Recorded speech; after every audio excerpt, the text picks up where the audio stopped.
आषाढ महिना आला की महाराष्ट्र आला आणि महाराष्ट्रातल्या वारकऱ्यांना वेध लागतात ते पंढरीच्या वारीचे। ऊन वारा आणि पावसाची कोणतीही तमा न बाळगता हा साधा भोळा वारकरी पंढरीची वाट धरतो आणि हाच धागा पकडत राजकीय नेते मंडळींनीही वारी इनकॅश करण्याचा प्रयत्न सुरू केलाय। तर वारकऱ्यांना सरकारने देऊ केलेल्या निधीवरून आरोप प्रत्यारोपाचे टाळही वाजू लागलेत, मृदुंग घुमू लागलेत। पाहूया। राम कृष्ण हरी, राम कृष्ण हरी।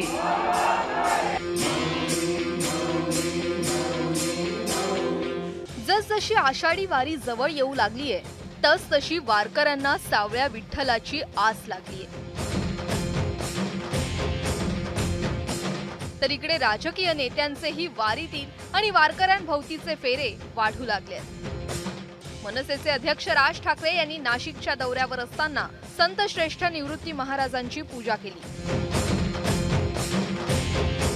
तर नाशिकचे पालकमंत्री दादा भुसे यांनीही निवृत्तीनाथांच्या पालखीचं दर्शन घेतलं। तिकडे अकोल्यात कार्यकर्त्यांकडून पाय धुवून घेतल्यावरून वादात अडकलेल्या नाना पटोलेंनीही पालखीत सहभागी होऊन गजानन महाराजांच्या पालखीचं दर्शन घेतलं होतं।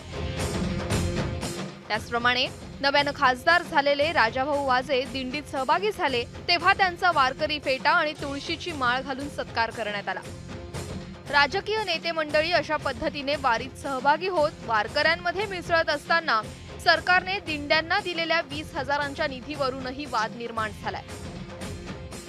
आपण बघितलं असेल की निर्मल वारीचा विषय असेल, प्रत्येक दिंड्यांना 20,000 रुपयाची मदतीचा विषय असेल, या दिंडी सोहळ्यामध्ये सहभागी झालेल्या वारकऱ्याचा 5 लाखाचा पीक विमा असेल, या सर्व नियोजन शासनाच्या वतीने करण्यात आले। महाराष्ट्राची संस्कृती असलेल्या वारकरी संप्रदायाला सुद्धा विकत घेण्याचा प्रयत्न काल झाला।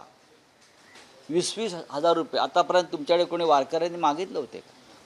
एक परंपरा, संस्कृती, हजारो वर्षाची संस्कृती आहे। तुमच्याकडे मागितले कोणी पैसे? वारकऱ्यांना सरकारने दिलेल्या निधीवरून वारकरी संप्रदायातही 2 मतप्रवाह दिसून येत आहेत। अत्यंत महत्त्वाचे निर्णय घेणारे मुख्यमंत्री महोदय हे पहिले मुख्यमंत्री आहेत की ज्यांनी खऱ्या अर्थानं वारकऱ्यांची सेवा म्हणजे पांडुरंगाची सेवा हे ब्रीद त्यांनी मनामध्ये ठाम असं त्यांनी बांधलंय। आणि या सगळ्याच्या पार्श्वभूमीवरती आज संत मुक्ताबाई संस्थानाने एक मोठा ठराव केलाय की आमच्या सगळ्या हजारो जे काही आमचे वारकरी आहेत, ज्या काही आमच्या शेकडो दिंड्या आहेत, या सगळ्या दिंड्यांच्या माध्यमातून पंढरपूरला मुख्यमंत्री जेव्हा महापूजेच्या वेळी येतील, संत मुक्ताबाई संस्थान हे पहिलं संस्थान आहे ज्यांनी आज मुख्यमंत्र्यांच्या अभिनंदनाचा ठराव केला। आषाढी वारीमध्ये सहभागी दिंड्यांना प्रत्येकी 20,000 रुपये मानधन देण्याचा असा GR काढलेला आहे। जर मदतच करायची आहे तर वारकऱ्यांना वस्तू स्वरूपात मदत करावी, प्रोटेक्शन स्वरूपात मदत करावी। आपण देणारं जे मानधन आहात तो विषय मागं घेऊन वारकऱ्यांना कशा पद्धतीने सहकार्य करता येईल, मदत करता येईल, जेणेकरून यात्रा सुखकर होईल, हा विचार सरकारने करावा। एकूणच आषाढी वारी जवळ आली की महाराष्ट्राचं वातावरण भक्तिमय होऊन जातं, विठ्ठलाचा गजर सुरू होतो। मात्र दुसरीकडे राजकीय आरोप प्रत्यारोपाचे टाळही वाजू लागले। सामान्य माणसाला वारकऱ्यांमध्ये विठ्ठल दिसू लागतो तर राजकारणी मंडळी त्यात राजकारणाचे मृदुंग वाजवू लागतात, असंच काहीसं चित्र आहे। ब्युरो रिपोर्ट, ABP माझा। ABP माझा, उघडा डोळे बघा नीट।